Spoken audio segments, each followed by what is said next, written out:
आज फ्रीज स्वच्छ केलं आहे बघा. 8-15 दिवसातून आपल्याला फ्रीज हे स्वच्छ करावंच लागतं. गावाकडे गेली होती, फ्रीज स्वच्छ करायचं राहिलं होतं. आज फ्रीज स्वच्छ केलं आहे. आता भाज्या आणल्या की आपण ठेवणार त्याच्यामध्ये. सगळं स्वच्छ करून घेतलं, भांडी पण घासून घेतली फ्रीजची. नवल वाटते मला आता. पहिले आपल्या घरात फ्रीज पण नव्हते, काही नाही. कधी आई म्हणली सुद्धा नाही. भाज्या खराब होतात, दूध खराब होते. दूध पण भरपूर असायचं, भाज्या पण भरपूर असायच्या, घरात माणसं पण भरपूर असायची. दूध, तूप, ताक किती करत होते पहिल्या बायका. पण फ्रीज काही घरोघरी नव्हते आमच्या लहानपणी तर. आता तर एक दिवस पण फ्रीजशिवाय जमत नाही, अजिबातच जमत नाही.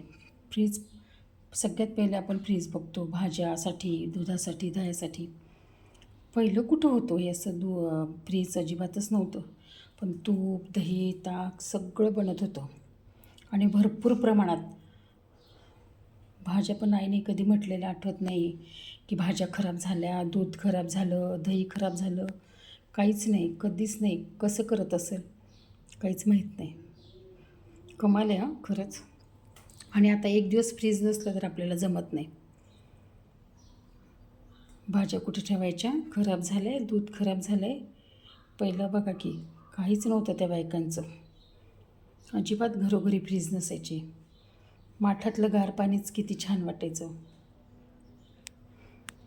भाज्या ताज्या ताज्या आणायच्या आणि ताज्या ताज्या रोजच्या रोज खायच्या. आणि आपल्याला आता फ्रीजशिवाय जमत नाही बघा. फ्रीजची भांडी घासून ठेवली आता.